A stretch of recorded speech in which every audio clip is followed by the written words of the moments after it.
যারা আল্লাহর ওলি তাদের মধ্যে দুটি বৈশিষ্ট্য পাওয়া যাবে।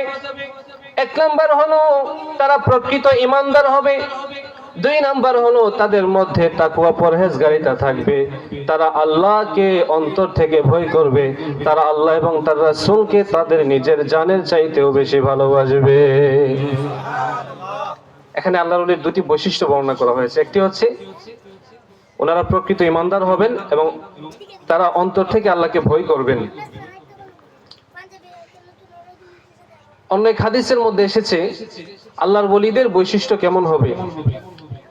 নবীজি সাল্লাল্লাহু আলাইহি সাল্লাম বলছেন, আল্লাযীনা ইযা রুউ যুকিরাল্লাহ, ও আমার উম্মতরা, ও আমার সাহাবীরা, তোমরা জেনে রাখো আল্লাহর ওলি হচ্ছে ওই সমস্ত ব্যক্তি যাদেরকে দেখা মাত্রই আল্লাহ রাব্বুল আলামিনের কথা স্মরণ হয়ে যায়।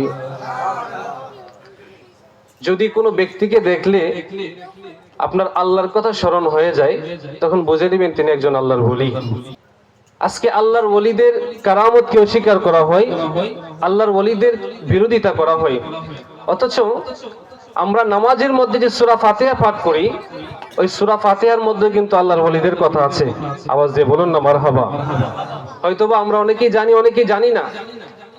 আমরা সেখানে পড়ছি, এখানে আল্লাহ রাব্বুল আলামিন দুয়ার সিস্টেম শিক্ষা দিয়েছেন।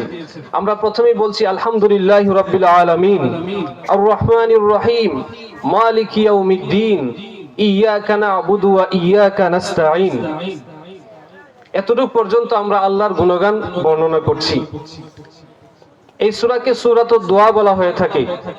এই সূরা হচ্ছে ফাতিহাতুল কিতাব বা উম্মুল কিতাব। এই সূরা যেমনই ভাবে কুরআনুল কারীমের সূরা, আবার এটা দোয়াও বটে। এজন্যই দোয়ার পদ্ধতি কি এই সূরা থেকে আমরা শিখতে পারি। প্রথমে আমরা আল্লাহর প্রশংসা করছি, প্রশংসা করার পর দোয়া করছি ইহদিনাস সিরাতাল মুস্তাকিম, হে আল্লাহ রাব্বুল আলামিন আমাদেরকে সরল সহজ পথে পরিচালিত করুন।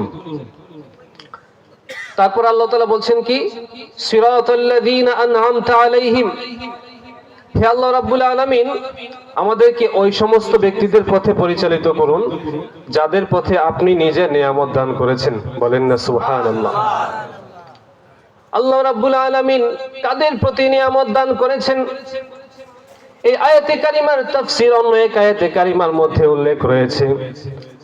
আল্লাহ রাব্বুল আলামিন বলছেন, وَمَن يُطِعِ اللَّهَ وَالرَّسُولَ فَأُولَئِكَ مَعَ الَّذِينَ أَنْعَمَ اللَّهُ عَلَيْهِمْ مِنَ النَّبِيِّينَ وَالصِّدِّيقِينَ وَالشُّهَدَاءِ وَالصَّالِحِينَ وَحَسُنَ أُولَئِكَ رَفِيقًا। আল্লাহ রাব্বুল আলামিন এই আয়াতে কারিমায় চার শ্রেণীর মানুষের কথা উল্লেখ করেছেন যাদের প্রতি স্বয়ং আল্লাহ রাব্বুল আলামিন নিয়ামত দান করেছেন। এক নাম্বার বলেছেন নবীগণ, দুই নাম্বার বলেছেন সিদ্দিকগণ, তিন নাম্বার বলেছেন শহীদগণ, চার নাম্বার বলেছেন আল্লাহর ওলিগণ। আল্লাহ রাব্বুল আলামিন বলছেন এই চার শ্রেণীর মানুষের প্রতি আমি আল্লাহ নিজে নিয়ামত দান করেছি, আর তোমরা ওই সমস্ত মানুষদের পথে পরিচালিত হওয়ার জন্য আমার কাছে দোয়া করে থাকো। আমরা সর্বদা ওই সমস্ত মানুষদের পথে পরিচালিত হওয়ার জন্য আল্লাহর কাছে দোয়া করি। তার মানে এই আয়াতে কারিমায় আল্লাহ রাব্বুল আলামিন নবী, সিদ্দিক, শহীদদের পাশাপাশি আল্লাহর প্রিয় ওলিদের কথাও এই আয়াতে কারিমায় বর্ণনা করেছেন। বলেন না সুবহানাল্লাহ।